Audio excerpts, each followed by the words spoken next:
نوح کی کشتی۔ لوگوں میں جہالت اور نادانی روز بروز بڑھتی جا رہی تھی۔ وہ بتوں کی پرستش کیا کرتے تھے اور طرح طرح کی خرافات میں گرفتار تھے۔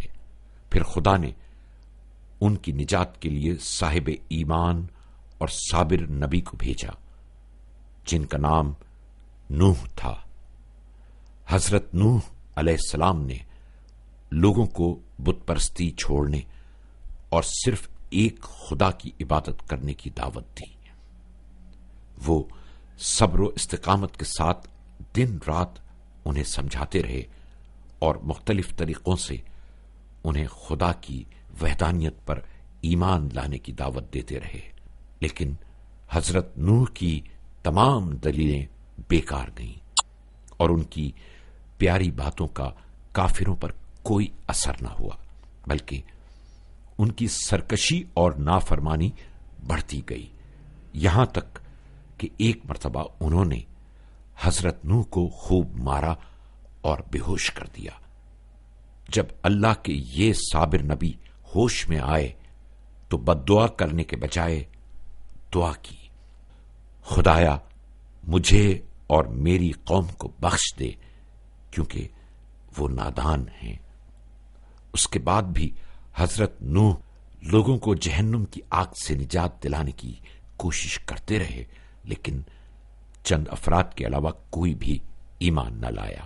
950 سال تک تبلیغ کرنے کے بعد جب حضرت نوح علیہ السلام مکمل طور پر لوگوں کی ہدایت سے مایوس ہو گئے تو خدا نے حضرت نوح علیہ السلام پر وحی نازل کی، سوائے ان کے جو ایمان لا چکے ہیں اب تمہاری قوم میں سے کوئی ایمان نہ لائے گا، لہذا تم ان کے افعال سے رنجیدہ نہ ہو۔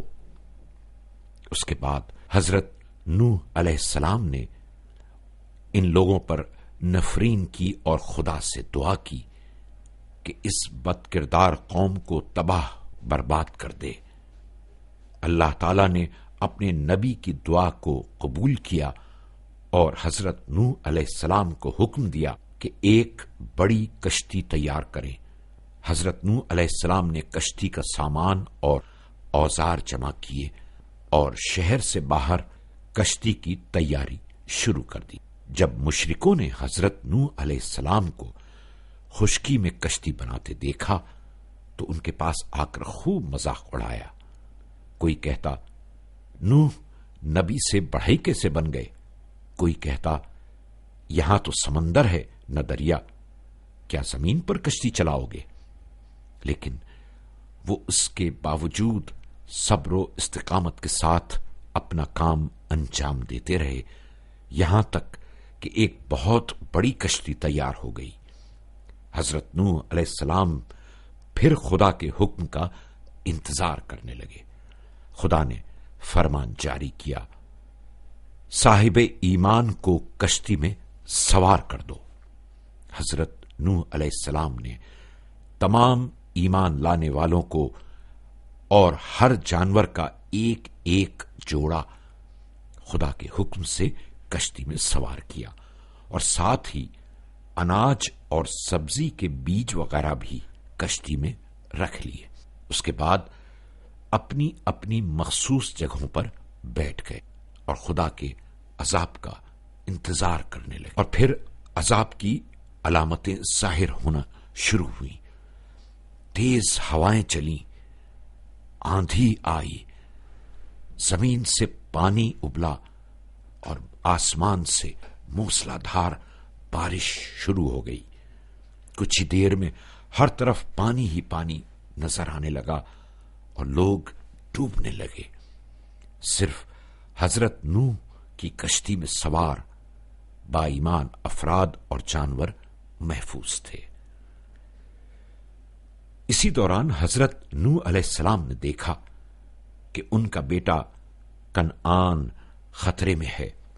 حضرت نوح نے دعا کے لیے ہاتھ بلند کیے اور اللہ کی بارگاہ میں عرض کیا، پروردگار، میرا فرزند میرے اہل میں سے ہے اور میرے اہل کو بچانے کا تیرا وعدہ برحق ہے اور تو بہترین فیصلہ کرنے والا ہے۔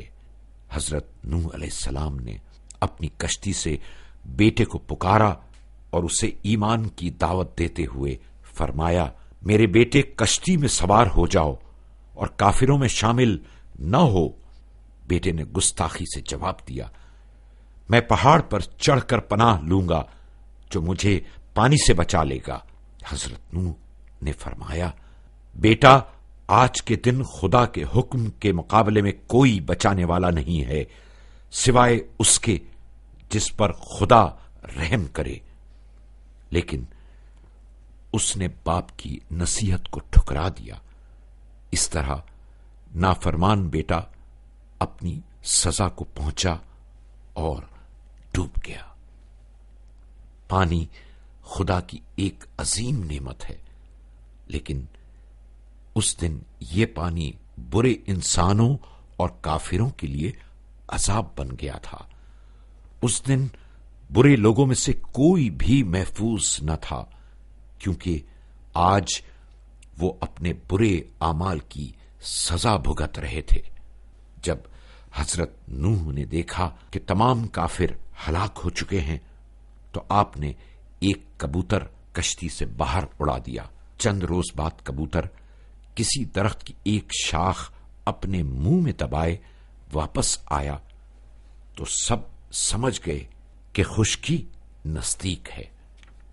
اس طرح اللہ تعالی نے صاحب ایمان کو نجات دی اور ظالم قوم اپنے انجام کو پہنچی۔ اب خدا کا فرمان جاری ہوا، اے زمین اپنا پانی جذب کر لے، اور اے آسمان برسنے سے رک جا۔ اس فرمان کے جاری ہوتے ہی آسمان سے بارش بند ہو گئی، زمین کا پانی زمین میں جذب ہو گیا اور کشتی جودی نامی پہاڑی کے نزدیک رک گئی۔ خدا کی طرف سے وحی نازل ہوئی، اے نوح اپنے ساتھیوں کے ساتھ زمین پر اتر آؤ کہ خدا کی برکات تم پر نازل ہوں اور وہی تمہارا محافظ ہوگا۔